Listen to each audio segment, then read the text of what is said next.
Bismillahirrahmanirrahim. Assalamualaikum warahmatullahi wabarakatuh. Innal hamdalillah nahmaduhu wa nasta'inuhu wa nastaghfiruh wa na'udzu billahi min shururi anfusina wa min sayyiati a'malina. May yahdihillahu fala mudhillalah wa may yudlil fala hadiyalah. Wa ashhadu an la ilaha illallah wahdahu la syarikalah wa ashhadu anna Muhammadan abduhu wa rasuluh sallallahu alaihi wasallam. Amma ba'du, para jamaah, ibu-ibu dan bapak-bapak rahimakumullah. Alhamdulillah kita bertemu kembali dalam kajian kitab Mulakhas Fiqih. Kita masih membahas tentang wudu. Jadi mengusap sepatu dan penutup lainnya, ini termasuk dalam pembahasan wudu. Termasuk dalam pembahasan wudu. Kata penulis, sesungguhnya agama kita adalah agama yang mudah, bukan agama yang sulit dan berat. Agama kita meletakkan hukum-hukum yang sesuai untuk setiap keadaan, sehingga tercapai kemaslahatan dan hilang kesulitan. Contohnya, apa yang Allah syariatkan fi halatil wudu, ketika wudu.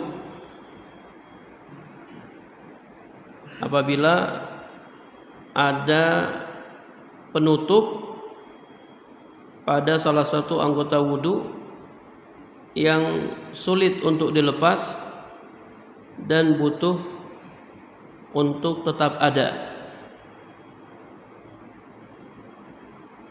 Jadi pada salah satu anggota wudu ada penutup.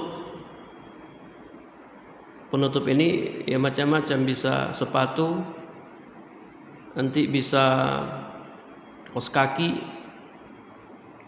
kemudian bisa imamah ya, sorban, atau perban, atau gips dan yang semisalnya. Jadi apabila ada penutup pada salah satu anggota wudu yang sulit untuk dilepas dan butuh untuk tetap ada, entah untuk melindungi kedua kaki ya seperti sepatu dan yang semisalnya, atau untuk melindungi kepala seperti sorban, atau untuk melindungi luka seperti perban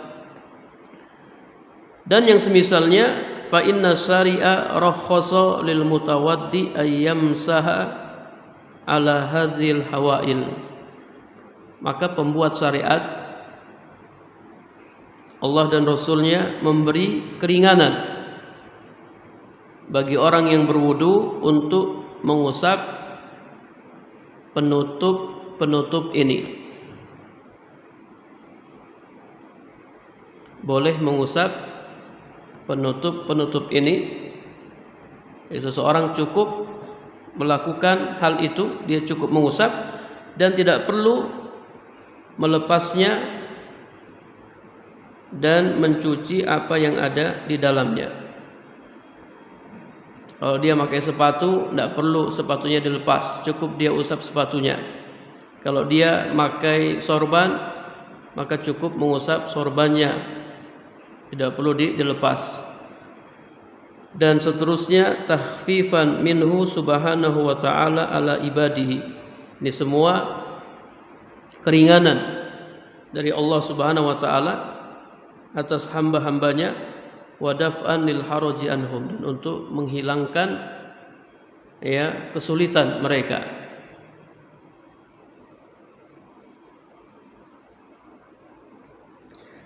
Adapun tentang bolehnya mengusap sepatu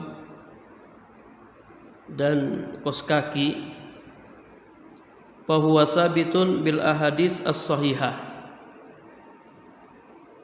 Ini semua boleh dilakukan berdasarkan hadis-hadis sahih yang mutawatir tentang bolehnya mengusap sepatu dan kos kaki.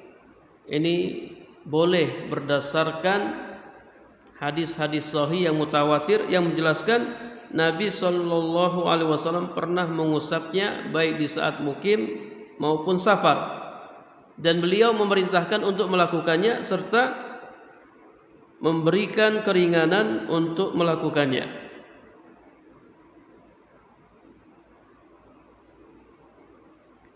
Al-Hasan pernah berkata, haddatsani sab'una min ashabi Rasulillah sallallahu alaihi wasallam annahu masaha 'alal khuffain.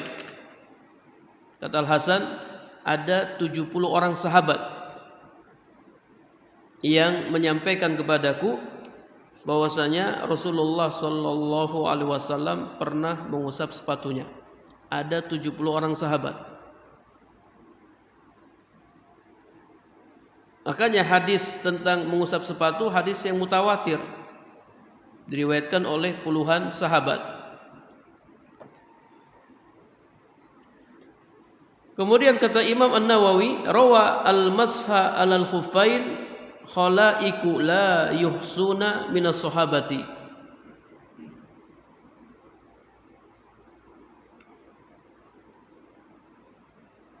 Ada sejumlah sahabat yang tidak diketahui ya jumlahnya berapa, artinya ada banyak sahabat yang meriwayatkan tentang mengusap sepatu.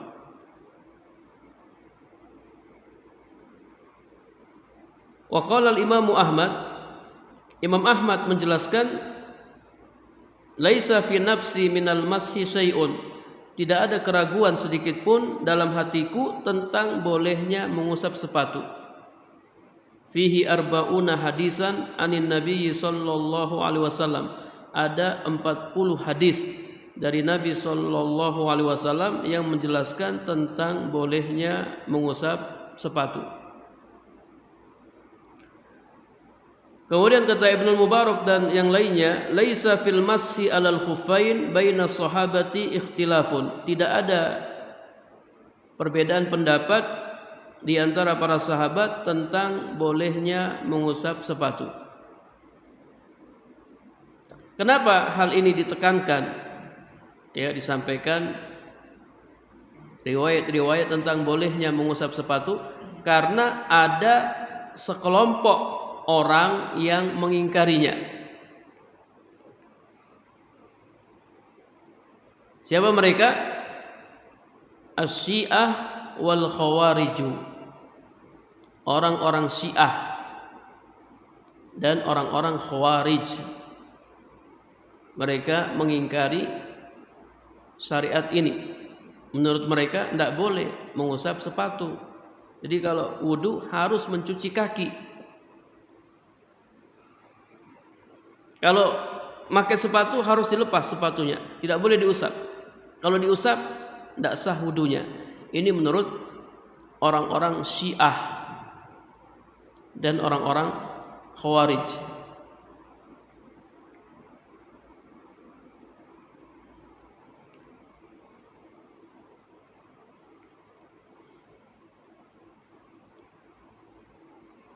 Dan perselisihan mereka atau pengingkaran mereka terhadap syariat ini tidak dianggap, artinya tidak kita pedulikan, karena mereka telah menyelisihi dalil-dalil yang sahih tentang bolehnya mengusap sepatu.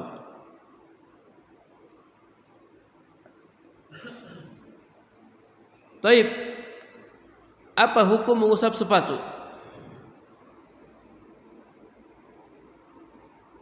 Hukum mengusap sepatu annahu rukhsatun. Mengusap sepatu adalah keringanan.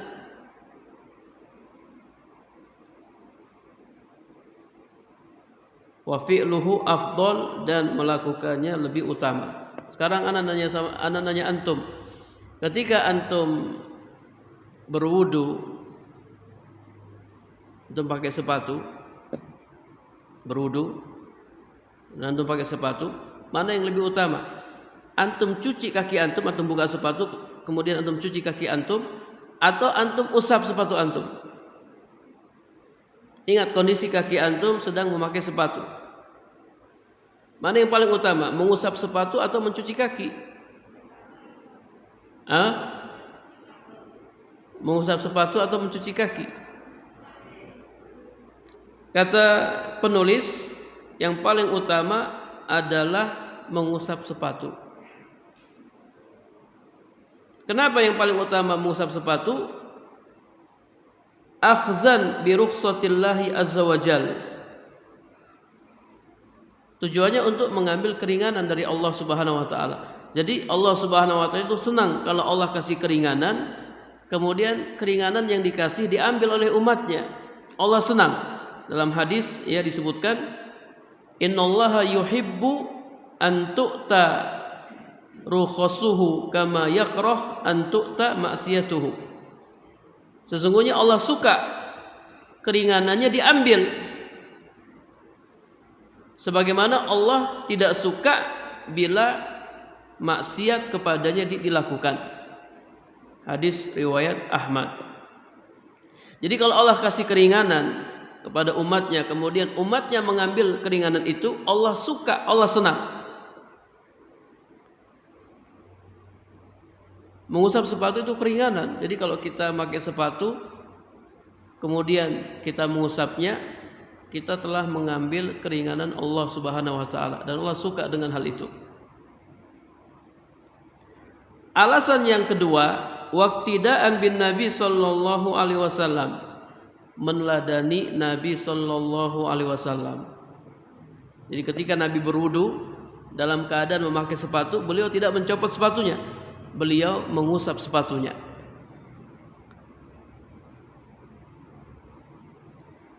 Dan alasan yang ketiga, wa mukhalafatan lil mubtadi'ah, untuk menyelisih ahli bid'ah.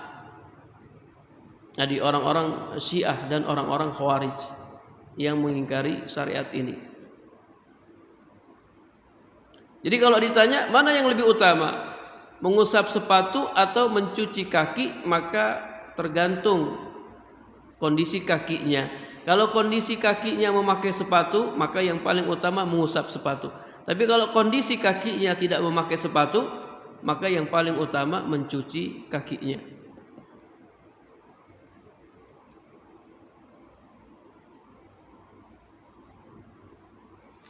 Demikianlah yang dilakukan oleh Nabi Sallallahu Alaihi Wasallam. Jadi Nabi kalau pakai sepatu, beliau usap sepatunya. Kalau beliau tidak pakai sepatu, beliau cuci kakinya.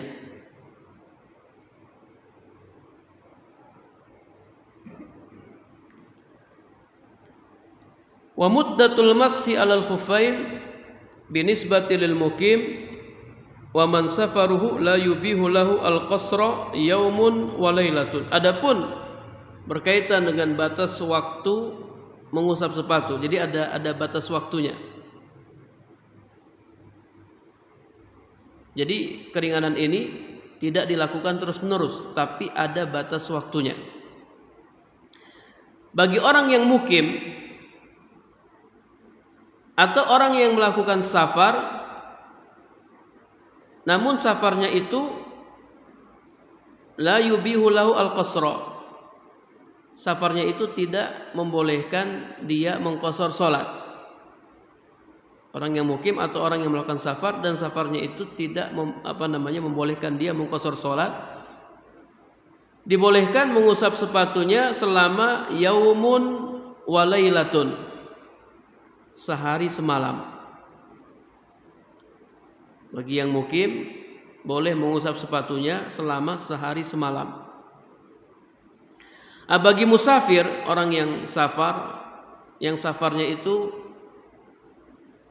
membolehkan dia mengqasar salatnya, dibolehkan mengusap sepatunya selama salah satu ayam bilayaliha, 3 hari 3 malam. 3 hari 3 malam. Hal ini berdasarkan hadis riwayat Muslim, anna Nabiyya sallallahu alaihi wasallam ja'ala lil musafir salasata ayyam wa layalihinna wa yawman wa lailatan lil mukim. Nabi sallallahu alaihi wasallam menetapkan batas waktu mengusap bagi musafir 3 hari 3 malam dan bagi orang yang mukim sehari semalam.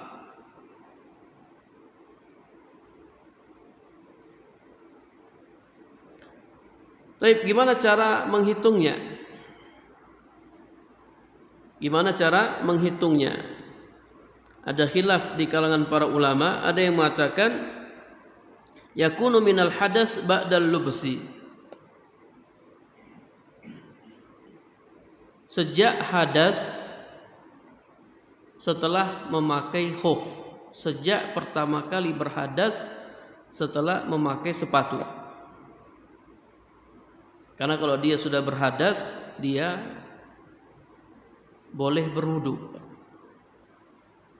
Setelah dia berhadas, dia boleh berwudu. Pendapat yang kedua, dan ini pendapat yang rajih, dimulai sejak pertama kali mengusap sepatu setelah hadas. Dimulai sejak pertama kali mengusap setelah berhadas. Anda contohkan ya, biar paham.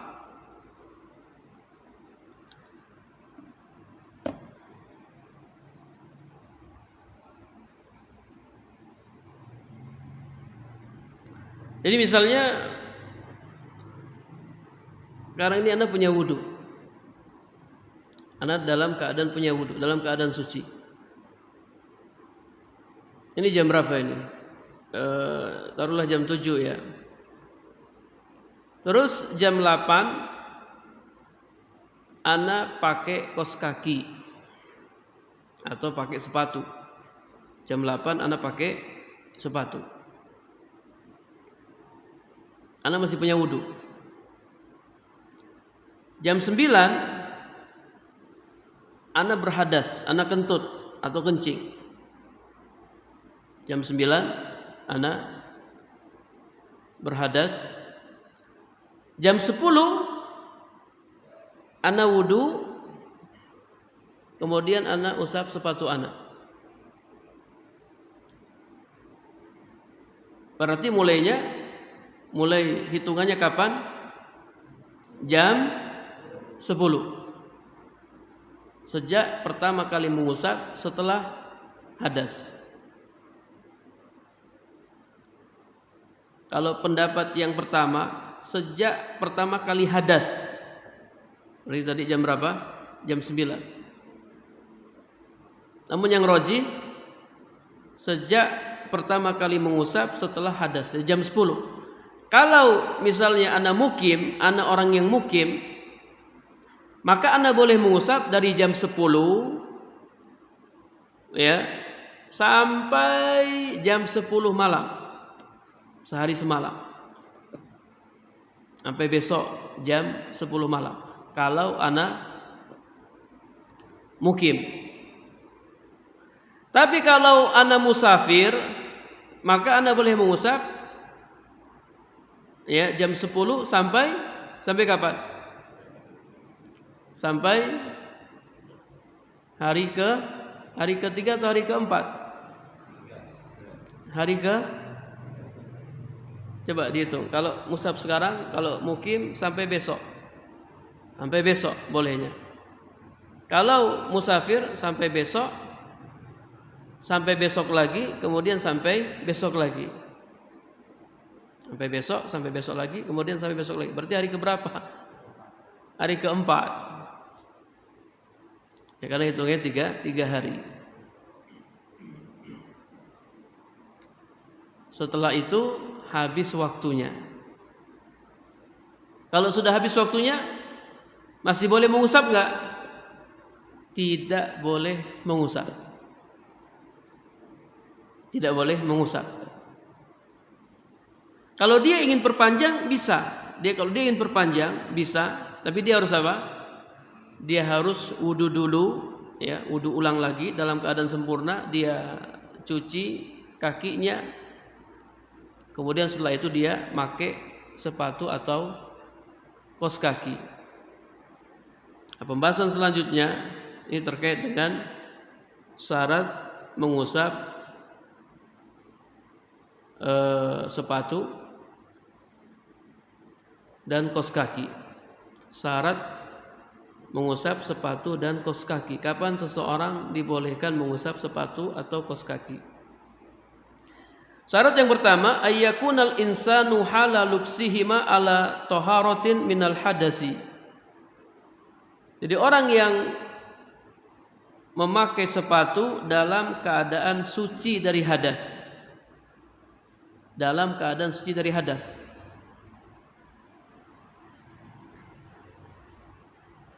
Ini Anda bawa kaos kaki nih ya. Anda bawa kaos kaki. Kalau seandainya Anda sekarang ini Anda pakai kaos kaki ini Anda punya wudu ya, Anda belum batal wudunya. Anda pakai kaos kaki ini. Kemudian wudu Anda batal, boleh nggak Anda usap kaos kaki? Boleh nggak?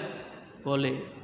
Kenapa boleh? Karena Anda memakainya dalam keadaan suci, dalam keadaan punya wudu. Baik, misalnya sekarang wudu Anda batal. Wudu Anda batal. Kemudian Anda pakai kaos kaki ini. Setelah wudu Anda batal, Anda pakai kaos kaki ini. Kemudian Anda wudu. Boleh nggak Anda usap kaos kaki? Boleh nggak? Tidak boleh. Kenapa tidak boleh? Karena Anda memakainya tidak dalam keadaan suci, tidak dalam keadaan punya wudu. Berarti syarat bolehnya mengusap kaos kaki atau sepatu memakainya dalam keadaan suci, dalam keadaan punya wudu. Paham ya? Ini syarat yang pertama. Hal ini berdasarkan sabda Nabi Shallallahu Alaihi Wasallam atau berdasarkan hadis Mughirah bin Syu'bah. Mughirah bin Syu'bah pernah safar bersama Nabi Shallallahu Alaihi Wasallam. Ketika Nabi hendak berwudu, Mughirah menumpahkan air untuk Nabi. Rasulullah ini adab seorang sahabat terhadap Nabi Shallallahu Alaihi Wasallam. Jadi airnya ditumpahkan, kemudian Nabi berwudu. Nabi cuci wajahnya, tangannya sampai siku, Nabi usap kepalanya. Ketika Nabi hendak mencuci kakinya, Mughirah bin Syu'bah dia tunduk, dia hendak mencopot, melepas sepatu Nabi Shallallahu Alaihi Wasallam. Ini juga ada bagaimana sahabat memuliakan Nabi. Sepatunya mau dilepaskan oleh Mughirah bin Syu'bah supaya Nabi bisa mencuci kakinya.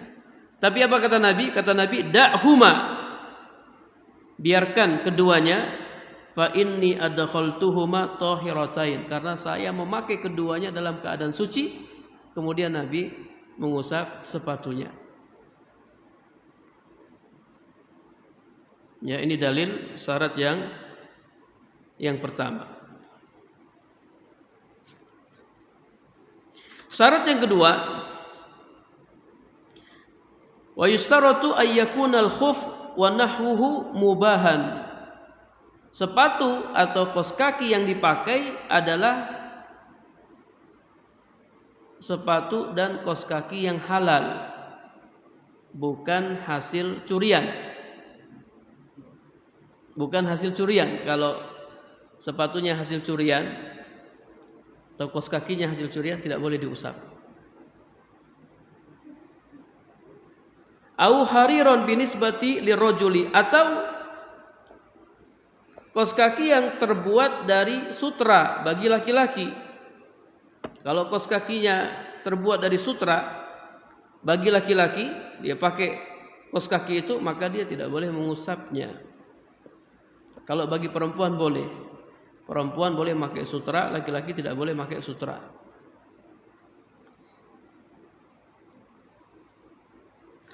Kenapa tidak boleh? Li'annal muharrama la tustabahu bihi ar-rukhsah. Karena sesuatu yang haram tidak berlaku padanya rukhsah. Sesuatu yang haram tidak berlaku padanya keringanan. Dia tidak berhak mendapatkan keringanan. Ustaz, memang ada Pak sepatu curian? Ada. Kita kalau sholat di masjid kadang pakai sepatu, pulangnya pakai sandal. Pergi pakai sepatu, pulang pakai sandal. Ya, kadang sandal kita bagus sedikit, ya, itu sudah hilang. Pulang pakai sandal masjid. Dan hilangnya sandal di masjid ini bukan perkara yang bukan perkara yang aneh. Artinya ini biasa terjadi, ya, sering terjadi. Saya kalau berangkat di masjid, kalau pakai sepatu bagus, ya sandal bagus, ya simpan di tempat yang aman.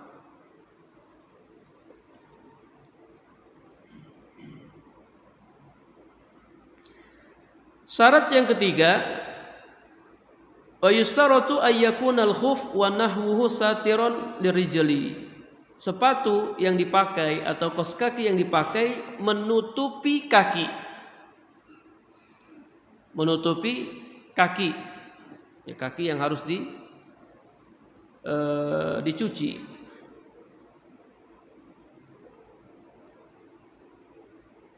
Kalau misalnya sepatunya panjang,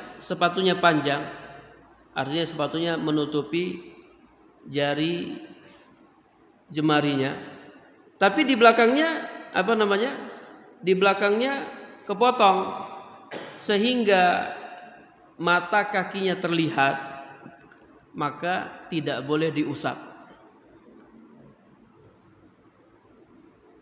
Karena ada bagian kaki yang terlihat. Atau kaos kakinya panjang, dia tutup semua kakinya, dia tutup juga mata kakinya, tapi tipis dan transparan. Kata penulis, kalau kaos kakinya tipis dan transparan, maka tidak boleh diusap.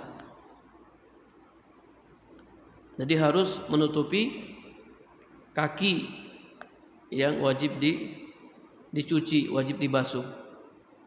Berarti kalau kaos kakinya bolong, ya tidak bisa diusap.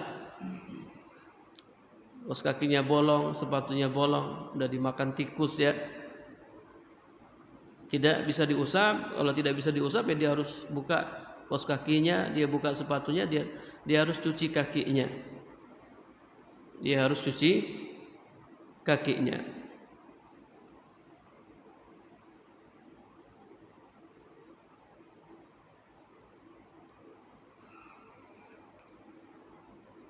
Para jamaah rahimakumullah, tadi terkait dengan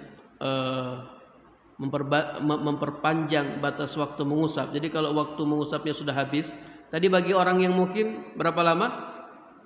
Sehari semalam. Bagi musafir 3 hari 3 malam. Kalau dia ingin perpanjang, maka dia wudu lagi. Dia wudu lagi secara sempurna, dia cuci kakinya. Setelah itu dia pakai kaos kaki atau pakai sepatu, maka mulai dihitung kembali. Bisa diperpanjang dengan cara dia wudu kembali, wudu secara sempurna.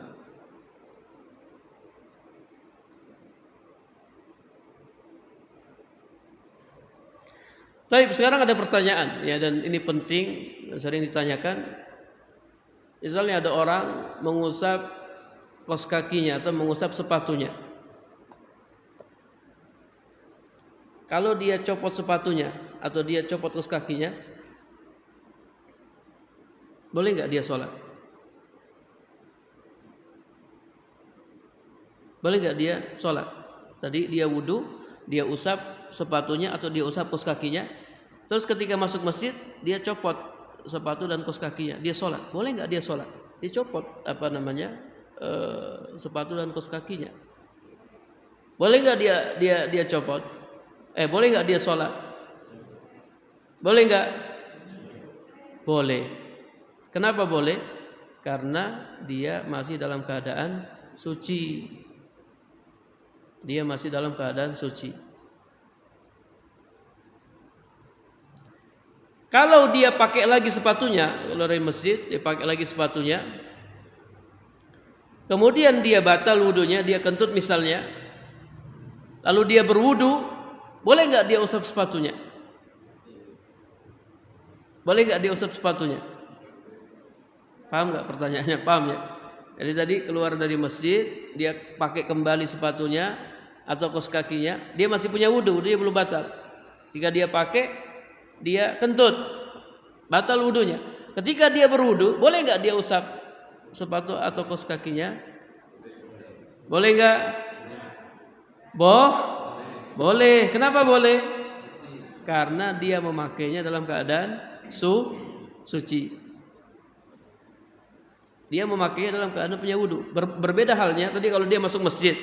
Jadi lepas sepatunya masuk masjid, terus di masjid dia kentut. Di masjid dia kentut, dia keluar pakai sepatunya. Lalu dia wudu, boleh nggak dia usap sepatunya? Boleh nggak? Tidak boleh. Kenapa tidak boleh? Karena dia memakainya tidak dalam keadaan suci. Jadi perhatikan ya, syarat yang pertama, memakai sepatu atau kaos kaki dalam keadaan suci. Para jamaah rahimakumullah, siapa yang pernah mempraktekkan keringanan ini, syariat ini? Dipraktekkan ya. Ini sunnah Nabi. Kalau bisa sunnah Nabi ya, walaupun hanya sekali dua kali, pernah kita praktekkan. Ingat, ini boleh bagi orang yang mukim. Boleh bagi orang yang mukim. Dipraktekkan sunnah Nabi. Kita kalau tidak praktekkan sunnah Nabi, itu nanti kita akan lupa. Pembahasan tentang mengusap khuf banyak belum dipahami oleh kaum muslimin, karena mereka jarang mempraktekkannya.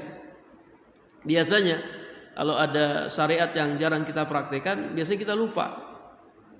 Seperti haji itu setahun sekali. Kemudian bagi yang mampu, banyak orang yang bingung ya ketika hendak haji, bingung bagaimana tata cara haji, apalagi yang belum haji.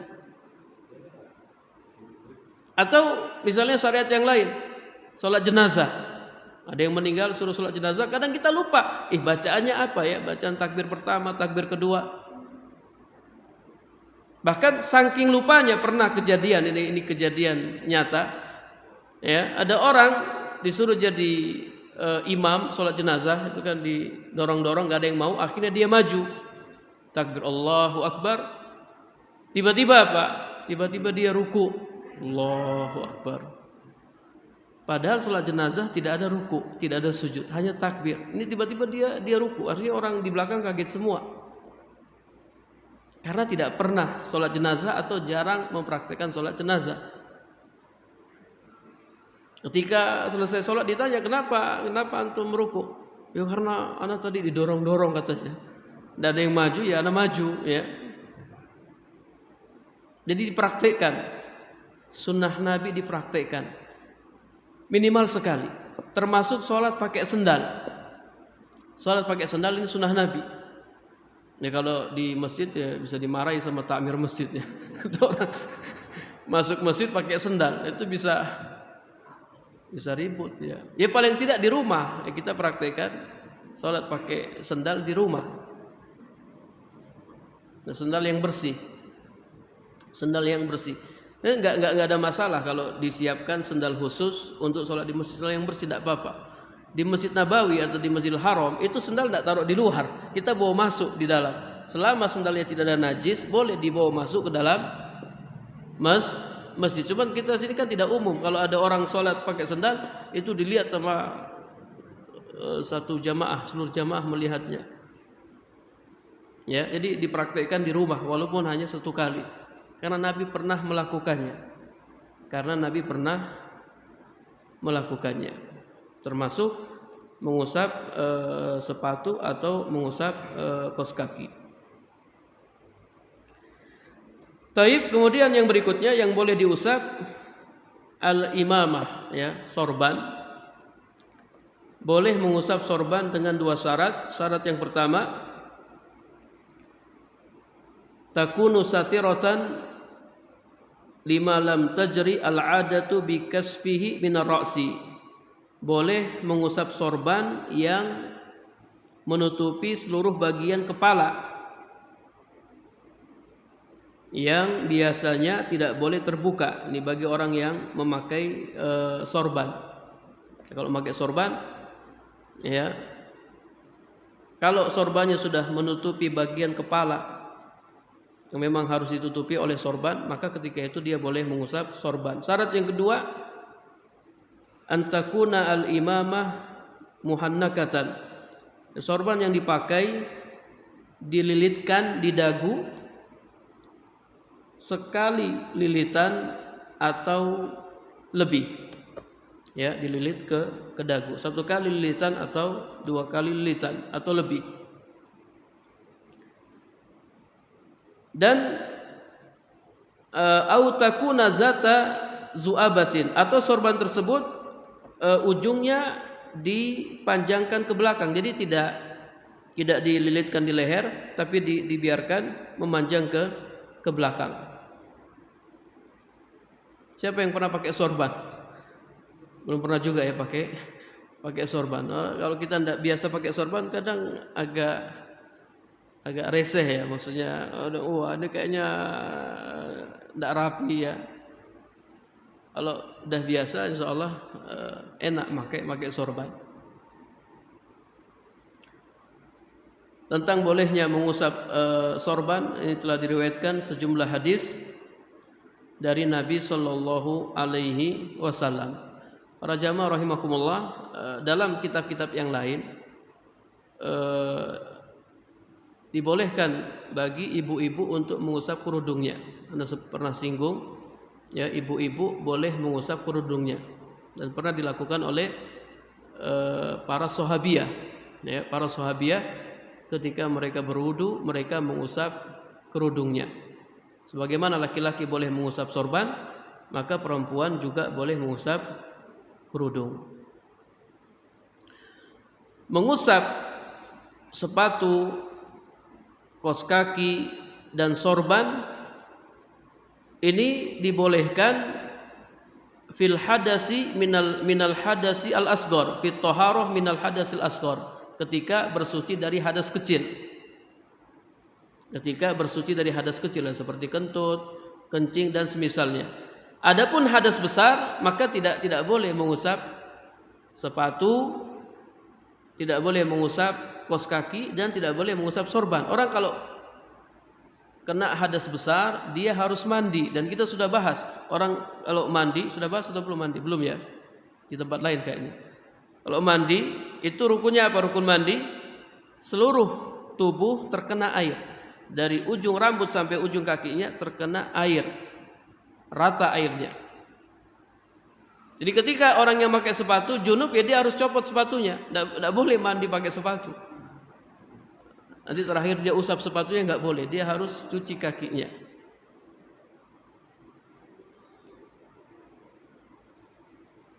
Jadi mengusap sepatu, imamah, dan yang semisalnya itu hanya untuk toharoh dari hadas kecil. Adapun hadas besar, semuanya harus dicopot dan harus dicuci dengan air. Kemudian ya, boleh mengusap perban dan gips. Boleh mengusap perban dan gips.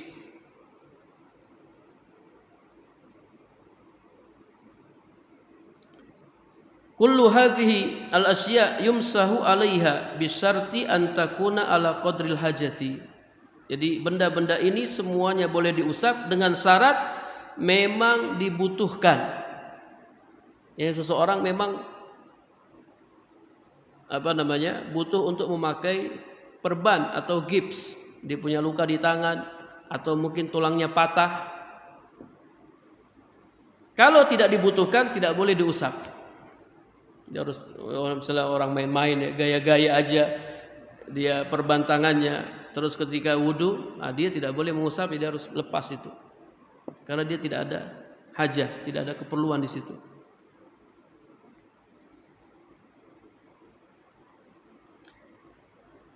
Sampai kapan dia boleh mengusap gips? Apa sama seperti mengusap sepatu? sehari semalam bagi orang yang mukim dan 3 hari 3 malam bagi musafir. Untuk mengusap sorban, mengusap kerudung, mengusap perban itu tidak ada batas waktunya.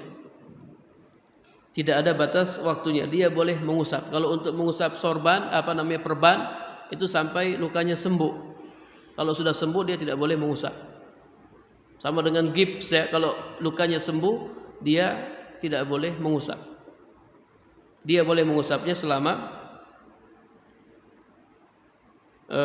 lukanya belum sembuh.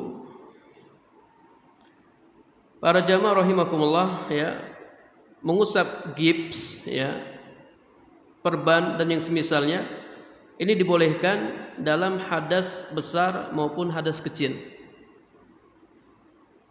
Jadi orang yang tangannya diperban ketika junub dia mandi, dia basahi seluruh tubuhnya. Adapun tangannya yang diperban ini tidak boleh kena air, tidak boleh dibasahi, dia mandi. Kemudian ya cukup baginya mengusap seluruh perbannya. Perban yang ada di tangannya boleh diusap. Dan hadas besarnya terangkat. Hadas besarnya hilang. Mengusap perban, gips dan yang semisalnya ini boleh dilakukan dalam hadas kecil dan hadas yang besar. Baik para jamaah rahimakumullah, seandainya ada orang yang memang tidak boleh mandi karena sakit ya, karena ada luka di badannya,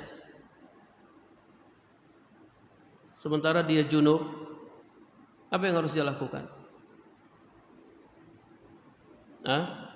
Tidak boleh mengusap, kemudian tidak boleh terkena air. Apa yang harus dia lakukan? Kalau dia mau sholat, tayamum. Tayamum. Ini kita akan bahas tentang tayamum. Bahwasanya tayamum itu bisa mengangkat hadas besar dan hadas kecil. Masya Allah, ini keringanan. Kita kalau belajar agama Islam, kita akan dapati agama kita itu mudah. Ya, nggak ada kesulitan dalam agama kita. Mudah.